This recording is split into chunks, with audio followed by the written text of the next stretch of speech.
and welcome. Not yet. Right, I'll do a bit of sharing. All right, sharing's caring, innit, and all that. Well, yeah, apparently. Sharing, yeah, sharing. I'm sharing my house. Does that count? Well, I know what we've been talking about. That's entirely up to you whether you want to share it or not, Ian. But well, it's my house, so no confidentiality there, is there? No, like I've said, it's entirely up to you. I mean, tonight, what I'd suggested, and because it's just a chat basically. We've got guests next week, but this week on both of the shows, we've decided just to do a little chat. I mean, Friday we did question and answers, but today, for once, we're actually going to talk about what we actually do, what we like to do, where we go, what happens when we're there, and things like that. And as it turns out, I don't have to go anywhere. Yeah, I know. Exactly. Our co-host is getting activity, so we may share it, we may not. It's entirely up to Ian whether he wants to share that with you or not. But we'll crack on and talk about various happenings in the paranormal world. I mean, for me personally, since the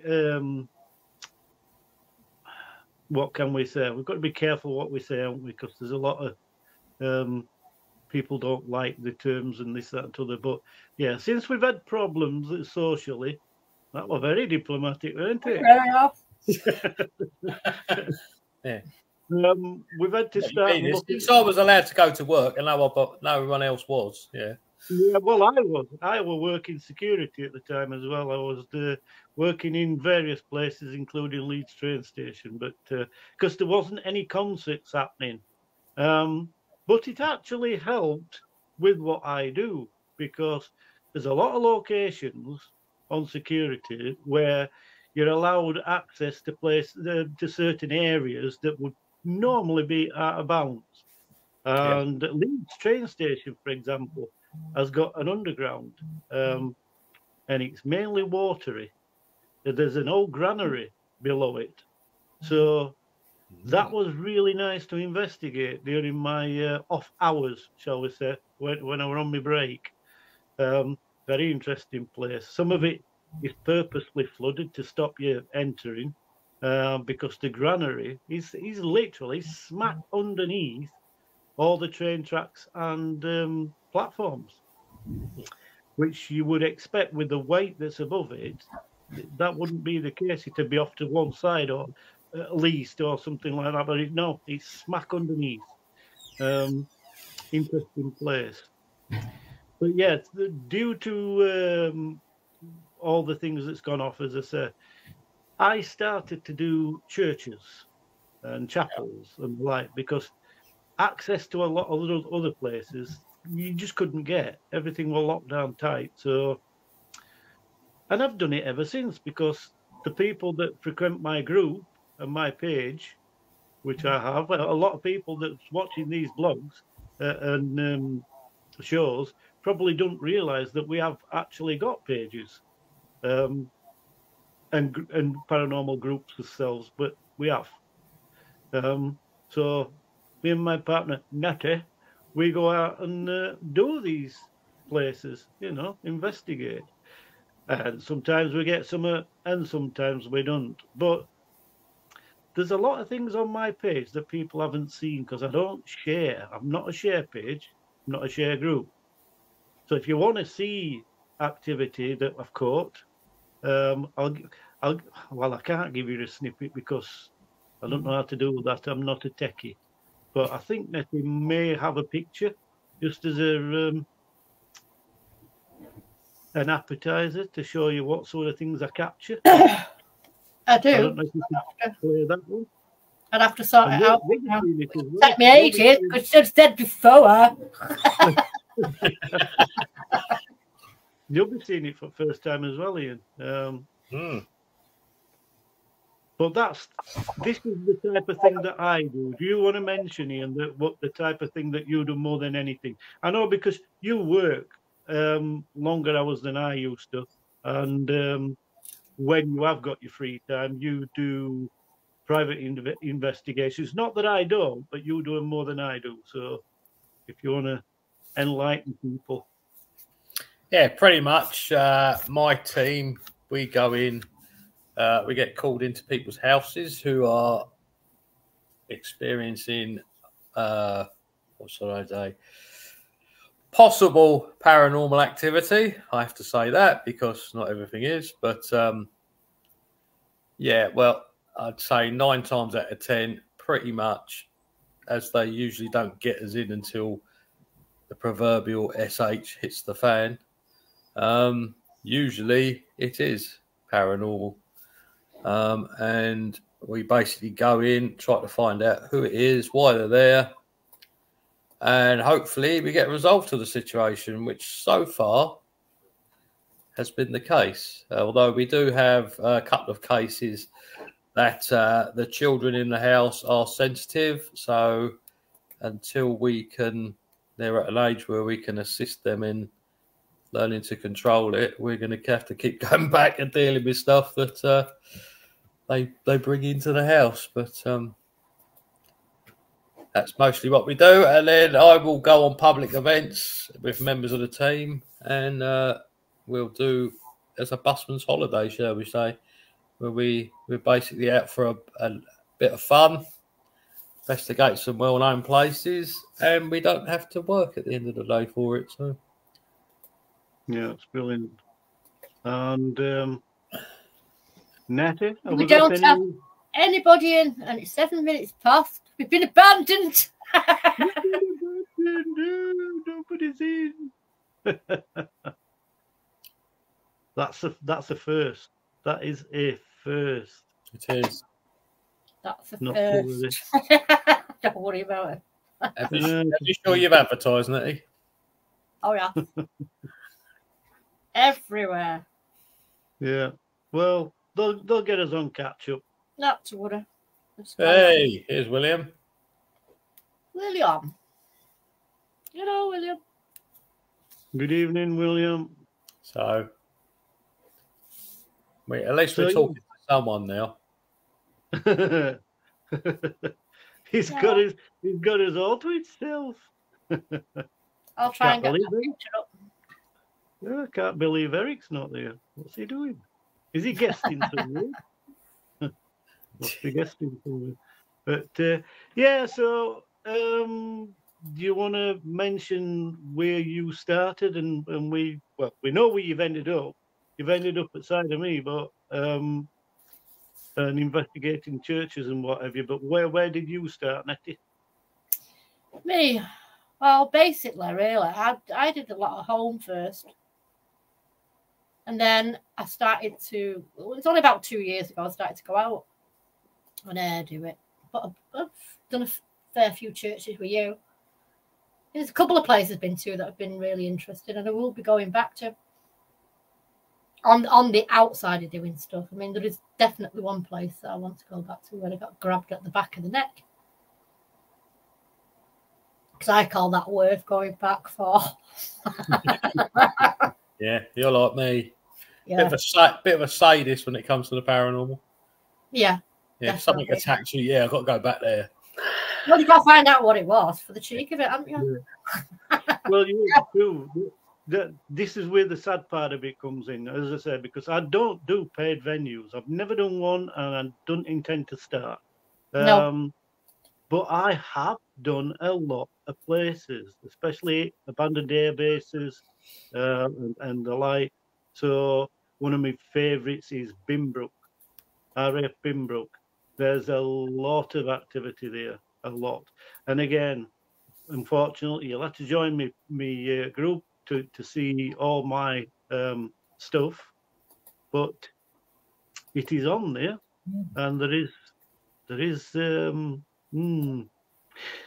There's a particular piece in one of the investigations I did at Binbrook. I'm pointing my camera down these stairs, and there's a definite figure coming up the stairs. So, and you can see a shoulder, an arm, and a leg. The legs coming up like that upstairs. It's all shadow work, obviously. It's like a misty figure, but it's there. It's what I get. But a lot of the times, I mean, I'm quite sensitive. I can sense when there's things going off, and I did sense it, but I didn't see it with my own eyes. It was the camera that picked it up, and sometimes it's vice versa, as we were talking here before we went live. So, you know, it's hit and miss. Is this paranormal world? So this is why it's such a big field, and this is why it's so mysterious, and it's also why there's believers and non-believers, because out of every 10 investigations that you do, you might get one, if you're lucky, that there's results from, because you can't pin spirit down. It's like sitting there and trying to get a pet to perform a particular trick. Yeah. Unless they're in that mood, they ain't going to do it. So you can record forever and a day. And then one day, when you decide to get up and have a snack, it does it.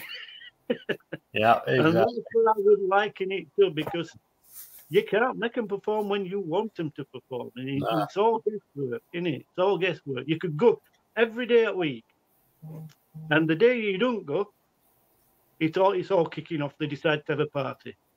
Yeah, that's generally the way it goes, isn't it? Yeah, it really is. There's not a lot you can do. There's not a lot you can do about it, is there? No. Did you say, Nettie, that you couldn't show that picture? I'm trying to get it up now. All right. I'm just trying to sort it out. As soon as I sorted it out, I'll put it up. Right. Okay. No problem. But yeah, I've been to quite a few places where there's a lot of activity. But again, there's also a lot of times I've been to exactly the same place, and it's been idyllic and calm and nothing happening. This, if Nettie can get the picture up, is from a little chapel that's in middle of a field. But unless you know the history, which I didn't when I first started going there, I knew nothing about it. It was just somebody that showed me the place, and I got an immediate vibe from it. I thought, this is a lovely, idyllic place. It's just a little chapel, little church in the middle of a field, and it's open 24/7. But what it does, what you don't realize, is it featured in the middle of a battle, of the War of the Roses. So it kept swapping hands as well.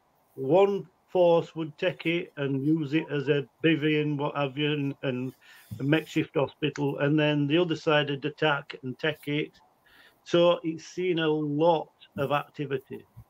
Yeah. Surprisingly, you don't get much of that activity in there. The activity comes from past parishioners and clergy. Make what you will of the picture if she can sort it. Trying to sort it. But being a pain in the, believe me, everything's been a pain in the neck. It was an experiment I was doing. And I positioned my torch, which is a decent powered LED torch, on the end of a pew. And I was blowing my vape to make a smoke stream. And then the other host of mine was taking pictures. And I was taking pictures.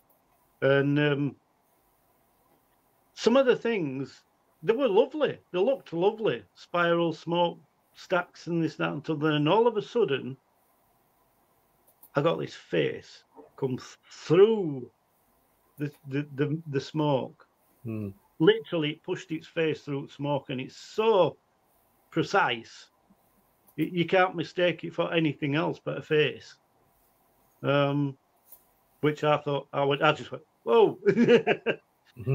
Did you see that? And yeah, but we got it on evidence, as I said, because It's in a picture. And nothing else did. That's the thing about it. There were lovely little spirals and this, that, and other. They looked nice, but nothing jumped out like that did. Literally, it pushed its face through, so you couldn't miss it. And it's when things like that happen, it makes you feel giddy sometimes. Plus, the place itself has got a lot of history, as I say, but there's little things in there that you wouldn't expect to be in. I mean, Nettie, there's a particular gravestone that's up near Altar, and Nettie's taken back by it. She's going to do some research into it because it's like a Celtic cross, but it's on a gravestone and it's laid down. It's flat to the floor. You've got to walk on it to get to Altar. But the spirits in there as well. You get shadow figures. You get orbs. Yeah. There is all sorts.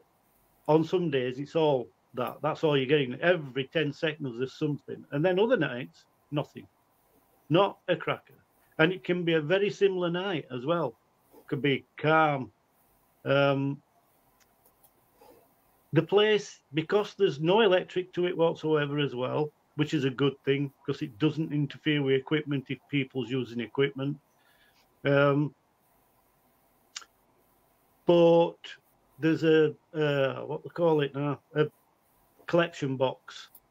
It's a poor box. It's classed as a poor box, and people collected in there and got shared out as like arms at end of year type of thing or at a holiday. That's well guarded by one of the clergy, and he protects women as well.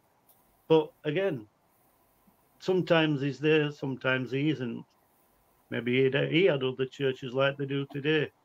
But we've done a lot of places. The latest one is near Doncaster. I'm not going to tell you the name of it or all because we've got to go back. Because there is something untoward with that place. Looks lovely from outside. That one again, it's I can't explain it. It's just not loved at all. It's unloved. It's not being used for years. It's literally, but it's open, which is a rarity. It's open, but it's not used. It's weird. But there's a definite atmosphere in there, and it's not pleasant. So we've got to go back and find out what it is. Yeah. No, not letting me even get it on. Nettie's not been the same since we went. No, I haven't. No, I haven't, to be honest with you. I've had nosebleeds. Yeah. But there's all sorts, all the way around. Well, I'm saying all the way around it. We didn't go around the far side, but 3/4 of it, there's plants that you wouldn't normally see that's growing upside of this church wall. And they've been put in on purpose. Yeah. The plants there, the protective plants, there's things like fennel and things like that, which are used in cleansing, a bit like sage. By a lot of witch people will use fennel. And other plants, there's nicotiana and all sorts. I mean, yeah, fine, that's a flower, but to see where it is, it's a bit significant. And then right front, there is a little picket fence. Not out of ordinary there, you would think. Yeah. Except the fact that it's made from hazel, which is not a plant you would associate with building picket fences. No. But it is well known by another group of people, yet again. So we think there's something going on, and we've got to investigate it. So stay tuned for that one. It'll be good. Oh, yeah, definitely going to go back. But yeah, other than that, we do quite a bit. I mean, I first started in field. I've always been sensitive. You've heard me stories before from being a child. I've seen spirit, but tried to dismiss it. And it weren't until later on in life that I went back to it. But I didn't intend to go back to it. How I did. I went into a shop to inquire about an Halloween event to take my kids to. It was a little Halloween walk. and the lady in the shop, because it was a holistic therapy shop, but I've been told that she were organising this walk. So I went in and she says, "You've got healing hands. Can I train you?" So from that, I learned holistic therapies, aromatherapy, crystals, herbs, massage therapy, Reiki, and tarot. So I'm a well-rounded person now in the paranormal field, which I wasn't before. I was just Joe Punter that was sensitive. Mm. So I've had a few years now to sort of hone the craft, shall we say. And I ain't looked back. And this, my page and the blogging, you know, it's not blogging, is it? What do they call it? See, I'm a pudding when it comes to tech. Podcasting, that's it. Podcasting. It's quite recent for me. I didn't do it before. There's another lady that does it, and she introduced me, and I've been working with Ian ever since. And then Nettie come along, and we carried the podcasting on. But it's the latest string to me bow because I'd never done it before. I didn't know what it was about, and as I said, I'm not a techie. But my only tech side of it is my page, basically. And I didn't set that up. My son set it up for me, and all I do is run it. But from nothing, I've ended up with nearly 1,200 members. So not doing bad. Not doing bad for a little old me. And I don't know about everybody else. Everybody uses the page and does it differently. But we're all in that field. So this is what I call para-unity for me. It's getting on with people and not necessarily sharing the videos and the info and this and that. He's talking. He's being able to share that way. Yeah. Experiences. If we've been to a certain place and we're at different times, what did you get from it? You know, and I'll say what I got from it. That's my idea of para-unity. But I'll give somebody else a chance to talk, and then I'll mention another couple of places where we've got evidence from. So does anybody else want to chip in? Chip in? Yeah, I mean, what can I say? Apart from growing up in a haunted house and then spending many years trying to ignore it, and having a bike accident where stuff came back, and then I decided to research. And after years of researching, I started doing private cases. And been doing it ever since. And it's been best part of 30 years now. And quite a lot of happy clients later. I'm still doing it. Yeah. Why? Because I'm completely balmy, but there you go. I've got myself in some crazy situations. Yeah, we all live. Metal ones. Yeah, I'll get a lot of them from my day job and my fingers usually, metal chips. But yeah, I mean, people do say to me, "How do you do what you do?" And I mainly it's a nice, it's almost an adrenaline buzz from knowing that you've helped someone out. And you resolved the situation in their house, and it's. I remember, in the early days, I always used to come out quite excited that we'd achieved something, and that's what keeps you going back, keeps you doing it, and for no other reason apart from that, really. It's not just an hobby, is it? It's something that you get something else out of it as well, and it's not just for yourself; it's for other people. Well, I never got into the field for myself. It was all, after what me and my family went through, it was a case of, well, there's not many people to turn to, so let's give them someone to turn to, and that's where it started. But I started years ago as a kid, and my way into it was scaring my mates after death.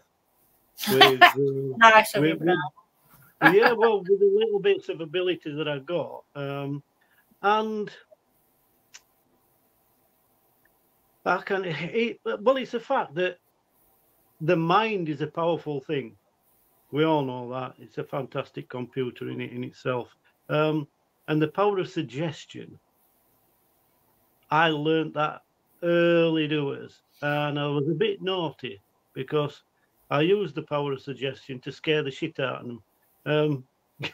I.e., getting them to sit round in a circle in pitch black in the middle of a kitchen, staring at a light shade. And as we all know, these days, that if you stare at it long enough, it starts to move. But it's not the light shade that's moving 9 times out of 10. It's you, because you've been sat staring that long. You start to move, you start to sway. And even though you don't realise it, but that obviously plays on your eyes. So it makes it look like it's moving. And I used to do that. I had one kid that just jumped up and shot straight out the house and ran home. And I didn't see him for months. Oh, I'm wicked. But yeah, that sort of thing. But and like I said, later on, Rob, evening, Robert, late as usual, naughty boy. I never used to have to scare my mates. I just invite them around the house, and the ghost, the ghost would do that. Something would happen. But it's like living with Casper, isn't it? Well, yeah, noisy Casper. Yeah. Well, yeah. We regularly had heavy footsteps going up the stairs, and people standing there used to they'd look at the stairs and you could see their face just drop, because it's as clear as a bell. Someone's walking up the stairs, but there ain't no one there. Robert says it's you people. You're getting earlier. No, it's 7 o'clock on a Sunday. Robert, on a Sunday. Not 8. But yeah, I know what you're saying. It's weird, isn't it? Well, I'm saying why do we say weird? It's not to us. It's normal. It's weird to some people. Yeah. That's what yeah, we used to have an old lady. When I was little, and we used to hear with a walking stick coming down the landing at night. Yeah. I mean, my mum had seen her. We hadn't, as kids, seen her, but we always heard. We were so terrified to go to the toilet at night because we had to go down a very long landing, and that's where she used to come tapping along. I've got a similar one to that, actually. Our old next door neighbour, she was very old-fashioned in a way, and she used to come knocking at the door. We got a big glass panel door, frosted glass. Thank you, William. Well, that's good. That's good. At least we're coming to see the professionals. Yeah, we've got a big glass back door, frosted glass back door, and she used to come about 7 o'clock. That fine in summer, because you could see her shoving her face up against window and tapping, saying good night. Oh no! But in the winter, her time didn't change. So when it started getting dark early and she's doing it, it used to shit you up sometimes. But I remember I found her. I was the one that found her when she passed away, bless her. Because she used to call every dinner time and do people's chores and errands during in my dinner break. And she was slumped in rocking chair. And rocking chair was still moving when I went in. But mouth was wide. I'll never forget it, because she don't, do you? She's just gone, and her mouth was wide open. And I tapped her to say, "Are you all right?" And she slumped outside, and that weren't nice at all. But it was some time later, and she used to shout, because we were in a terrace row, so we had one bedroom, and next door neighbour had the other bedroom over the top of entry, because There were an entry went up middle of our houses. And sometimes on a night when she were in bed, she'd shout good night again. She'd say, good night. You could hear her. And she wouldn't shut up until you answered her. And a few months had gone past. And I swear to God that I heard her shout, good night. And it weren't until 10 minutes later I thought, no, it can't be. She's passed away. So, again, spirit. But you didn't, even though you're sensitive to spirit, you don't always. Good evening, Rita. Yeah. I think again. I think the funniest thing that other people used to experience at my old house was at the front of the building was what was an old. It was where they kept the horses and the coaches.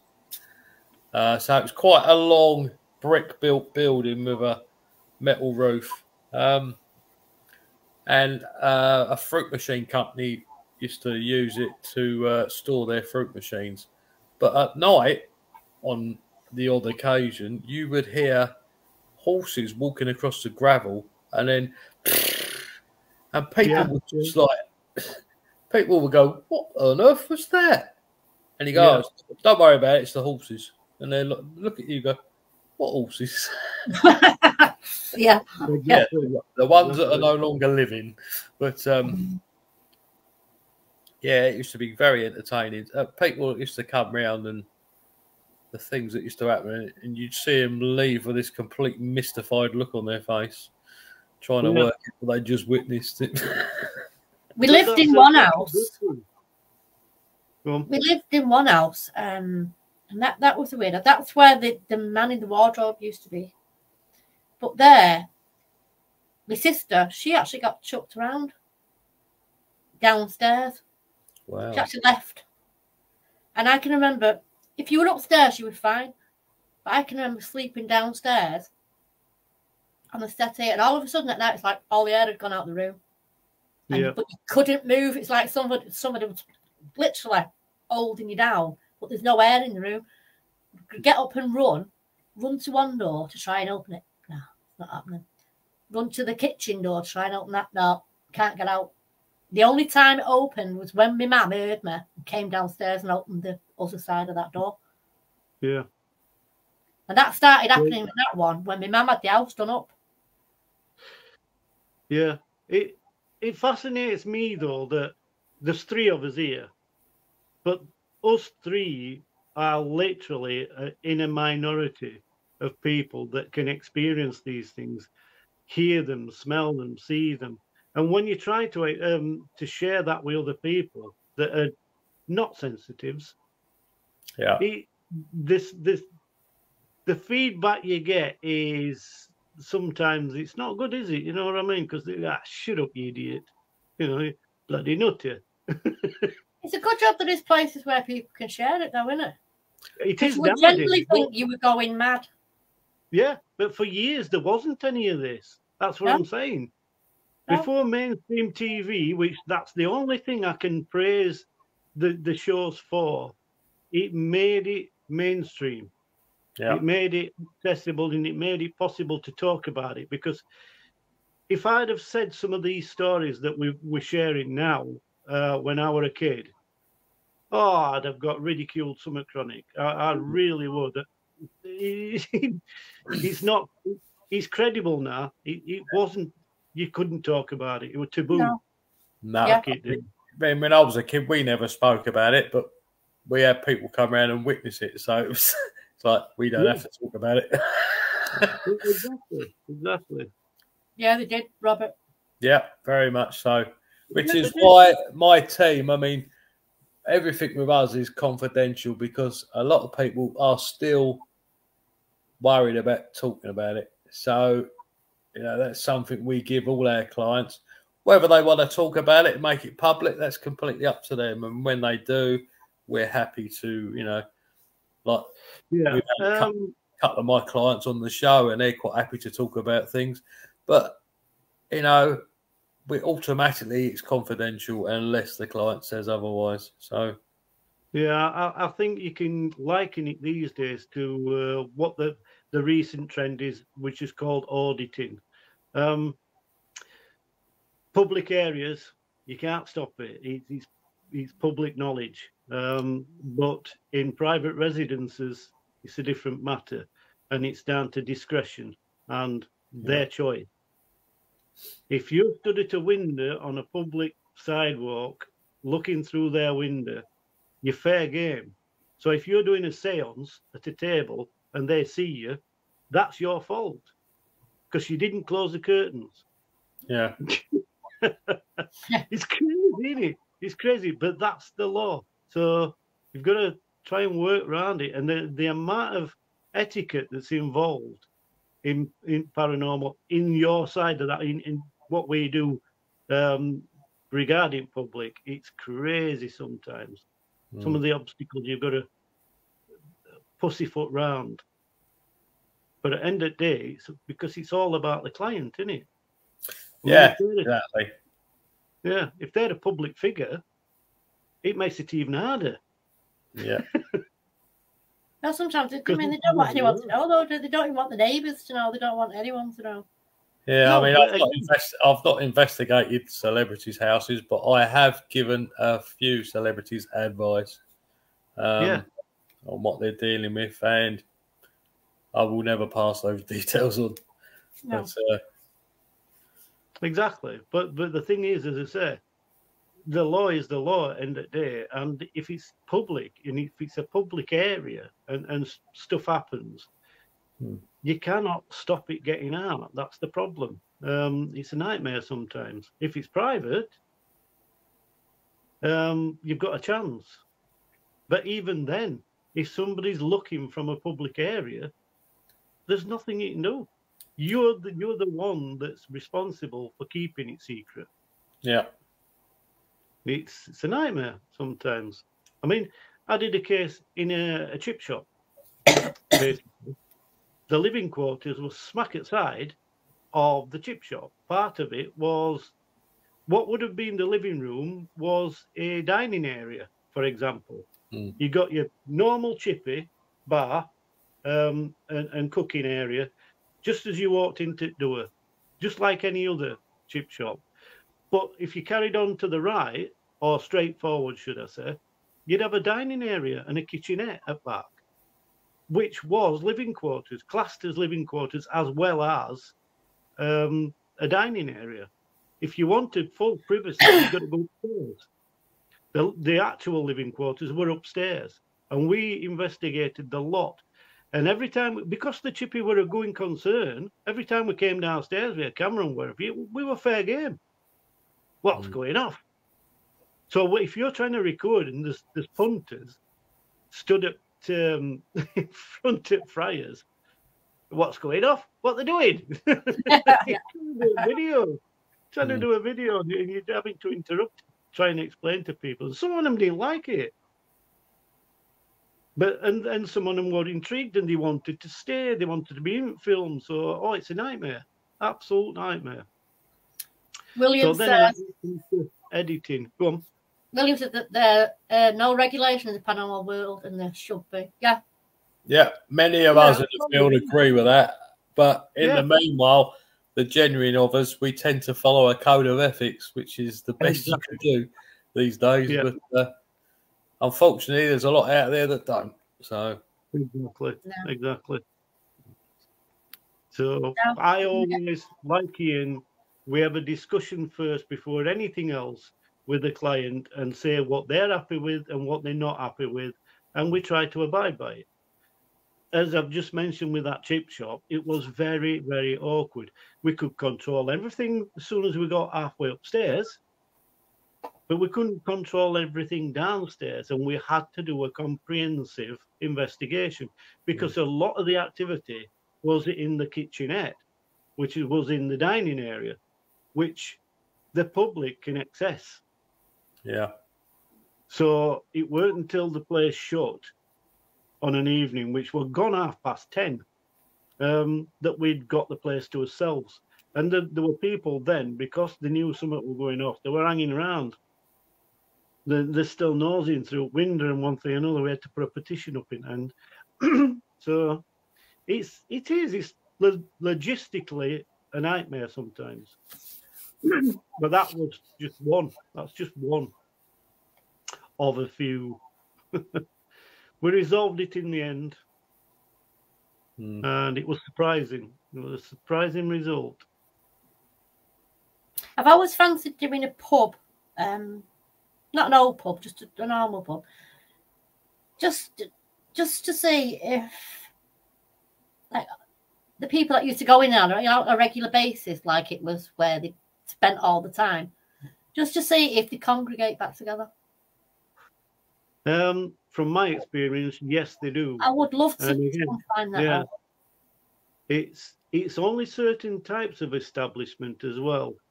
People that have normally been allowed a tab and things like that. Yeah, because they will go in there and say they'll have probably no more than 4 pints, but they're in there all night and first to go in and at last to leave. It's usually a little click in corner as well. If there's a snug or a fire, that's where they tend to congregate, and they'll have games of cards and exactly. Yeah, that's where they went to do all that kind of thing. Yeah. William, is there any regulation there? Would hardly be any investigation teams around. Most would go out if business straight away. Yeah. Yeah, I mean, if you had it's you'd still get events, etc., but as for serious investigating, because to be regulated, any fakery would go out the window. Yeah. Well, the legislation that I would like to see is simply that, but it's policing it. It's like a lot of things. What's that? Was Robert being rude?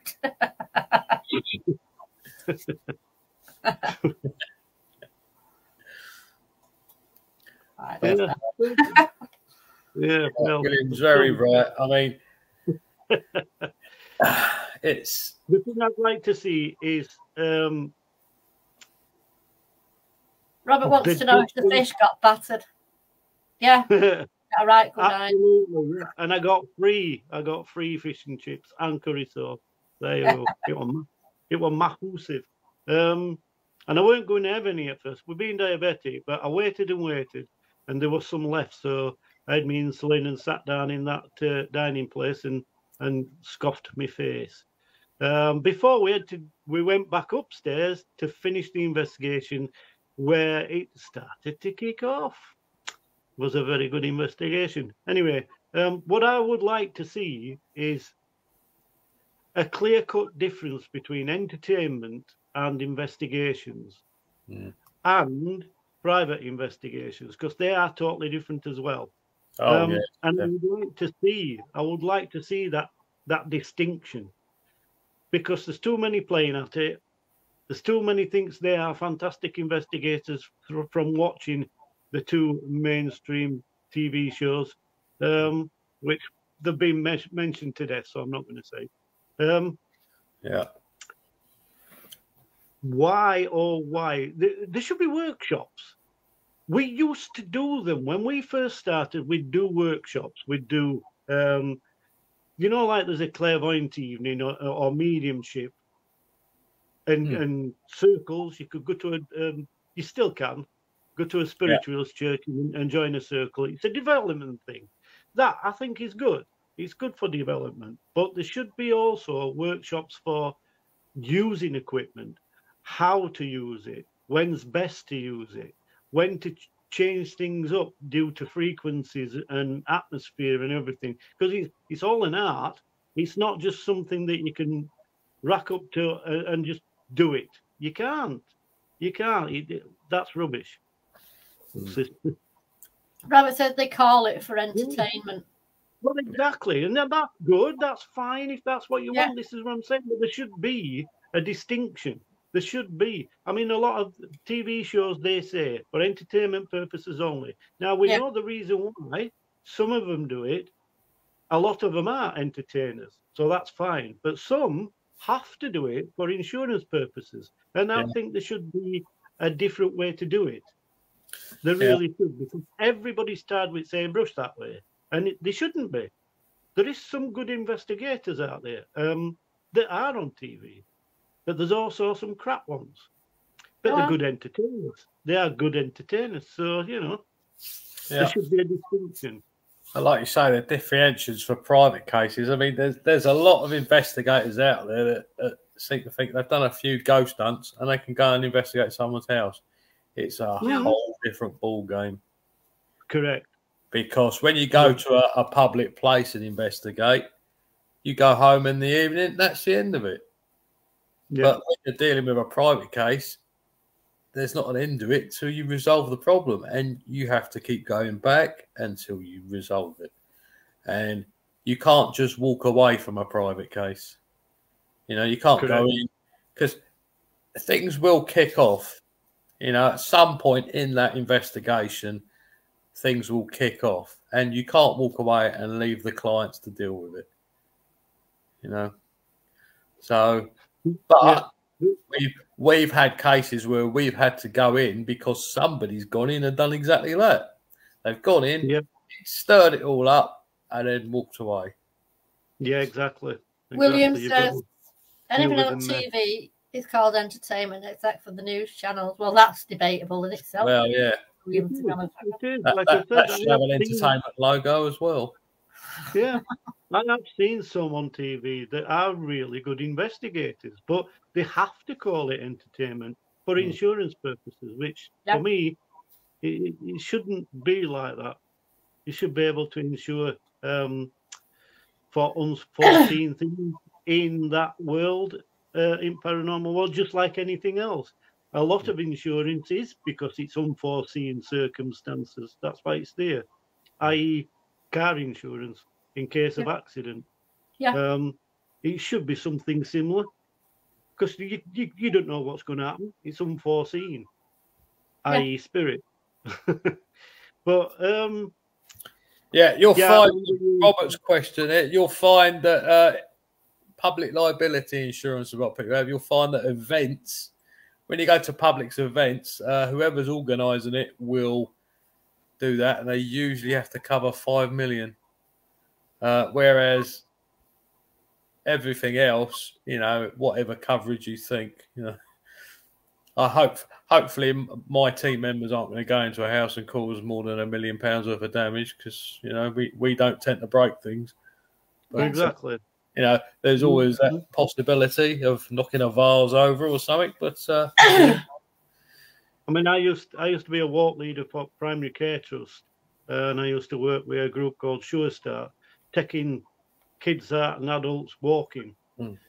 I had to do the walk twice because I had to risk assess it. So any roots or anything that was stuck up out of the ground, I got to plan it and make every single walker aware of it to cover us for his insurance, because you're only taking people for a walk, but that is literally what you have to do by law. Not many people do it, but you should. Yeah. Because you can't get insured otherwise, unless you risk assess it. What I'd like to see is something similar to a certificate for customer service, for example. Customer service is a good qualification to have in our field. I would say that'd be a good starter, because it learns people how to react, how to deal with the other members of public. It's a basic, isn't it? You know what I mean? You can go on to do other qualifications, but for me, it would fit. I mean, the problem with regulating the field is like, for me, private case. So we're confidential. So how do you get people to review you? I mean, but a lot of our cases are word of mouth. So the word about us, it goes around, and that's how we get other cases. But as far as getting a rating or reviews by, it's not going to happen, is it? Really? But eventually, I imagine that it would come in. It's same as ours. Just a minute. Well, it's a long one, that, so I'll just finish what I'm saying. Yeah. As I say, customer service covers a lot of it, but the simple reason is it's that insurance side of things. It covers a lot of things, just customer service. But when you, like you say, I had to do risk assessments for holistic therapies, for example. I mean, all I was doing was massaging an OD's foot or hand. Now, what's risky about that? You may think. Well, I had to go through a list of things before I started, which included, have you got any allergies? Is your skin likely to split? Oh man, some of the questions on there just to cover me for insurance. So, but it was regulated and it is starting to be regulated, and that's holistic therapies because it's not mainstream. Yeah. And you're not getting a qualification from the government. You're getting a qualification from somebody off the street, basically. You have to regulate it. And they're starting to do that. The problem comes in then, which is a good thing for me to some extent, but they need to sort it out money-wise, is how much of an insurance policy do you need? It's just astronomical because it's a blanket, isn't it? Like you said, 5 million or something. But that covers everybody in the field where certain things shouldn't need that much attention. So it needs sorting out. Right, go on, what we got? Yeah, William says, in this day and age, people can claim to be anyone they want to be and without the proper credentials. MH exploited a loophole in television and entertainment where they can claim that something is real because they have witnessed it themselves and call themselves expert in the field, even though there are no real experts, just people claiming to be experts, yeah? Yeah, I mean, a lot of this expert calling, I mean, you get, there are experts in the field, but in a particular area of the field. But as an expert in the paranormal, there's no such thing exists because you can't prove it. No. But it's the production companies that like to use the word. Because I know people who have been on the TV shows and it's the production companies that label them an expert because it makes their program sound better. Correct. So the people concerned don't call themselves experts, but the production company decides to. And the problem with MH is, I mean, they self-proclaimed themselves the king and queen of the paranormal, which is and I know, I think it was the last series they had on the TV. They actually stated they were the original ghost hunters in the UK. Well, they weren't because there's Harry Price, Peter Underwood, Harry Price, Andrew Green. So they didn't exist then. And there were plenty more besides them three. So to make a claim like that. Yeah. William says a long time ago you wouldn't need any qualifications in anything spiritual or paranormal because it wasn't proven. No, it's still not proven. It's still the same today. But you mentioned that you started it, Narian, so it's your fault. You mentioned a particular group. Well, I know for a fact that the problem is William did. Well, they travel around country. Hi, William. They travel around country, right? They travel around country. Their research, 90% of it back in the day, I don't know if it's still the same, but back in the day, it came from local paranormal groups. And they took a story from a local paranormal group and ran with it. Is that research? No. Is that their research? That's getting someone else to do the research. Yeah. So, you know. Right, we've got 5 minutes if Ian wants to oh my God. Tell us about wow. Oh, what, my little incident at home tonight. Yeah. Yeah, as soon as I popped out when I came home today. I came home to a very strong smell of sulphur in the house, which was particularly unusual. And as I investigated, it was obvious there was a presence in the house. And after talking to these guys, I decided to go and do an EVP session, and I got some quite interesting responses. Although when I sent them to these guys, it's not on the recording. But as I proved earlier, I've played it to them over my microphone, and they could hear it. Yeah. Okay. No. Well, it were on here. It were on stream, but before we went live, and I could hear it then. But I sent you the original recording straight off my phone, and there's nothing on there. Yeah, I've got it, and it's clear as a bell on my phone. It's like EVPs on one can pick up, one can't. Yeah, but I've sent you a proper recording. It's not like I've sent you a proper device it was done on. This is bizarre, but that's the way it works. As I say, I mean, I was mentioning earlier, I video everything, but sometimes I can see it and my camera doesn't, and vice versa. Sometimes my camera sees it and I don't. It's really odd how things work, which only again seems to prove our theory here that it's governed by frequency. Yeah, governed by frequency and governed by them. If they don't want other people to hear what you've recorded, yeah. Obviously, sending a recording to you is obviously not what they wanted, but there you go. Robert said they are making a remake of Frankenstein, covered part of Edinburgh with a foot of topsail to make it look early Victorian. Oh, look. Eric, where have you been? Oh, my God. Yeah, that's a little. See, that's another one. Eric thought it were 8 o'clock. I'm guaranteeing that he thought it were 8 o'clock, and it's not. No, not 7 o'clock on Sunday. Yeah. Rita knew it wasn't 8 o'clock because she was in. Yeah, that's true. That's true. What you been doing, Eric? Have you been chip pan on? You've been making chips. You've been busy.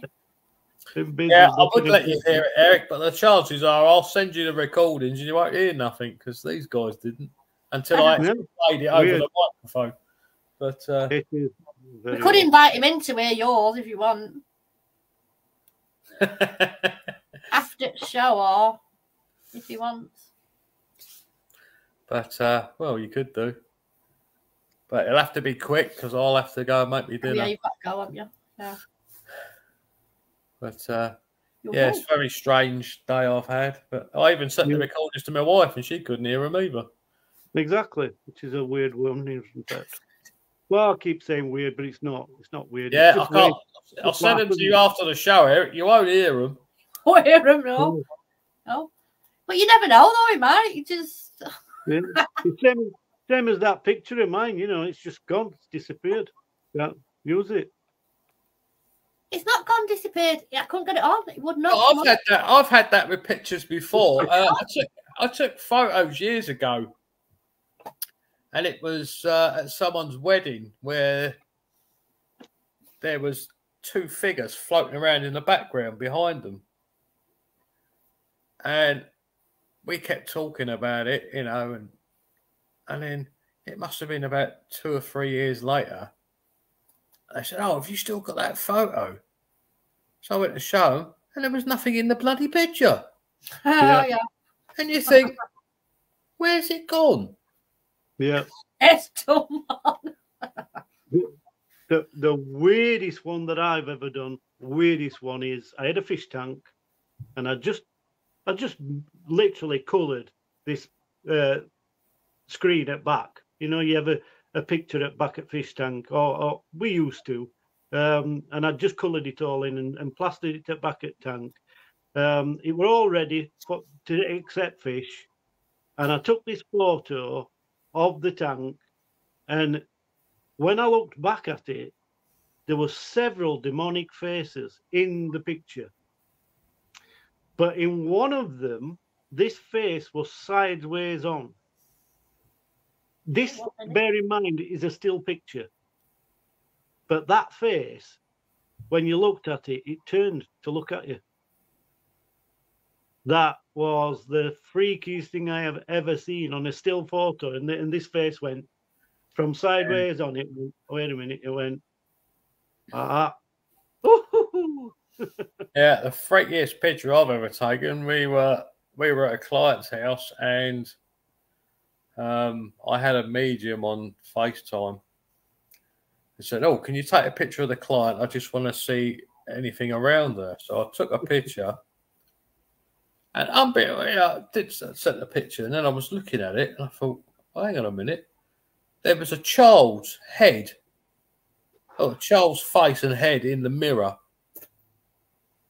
which effectively they'd have been stood on the sofa in front of the mirror to have a reflection there, but there was no child." We're on 8 o'clock. There were no children in the house, so We've got to 8 o'clock, so we're going to have to say goodbye. And on after us, so we've got to go. Yes, unfortunately. Goodbye, farewell. Goodbye, guys. Bye. Goodbye. You're a naughty boy, Robert. That's what that is. Good night, everybody. See you.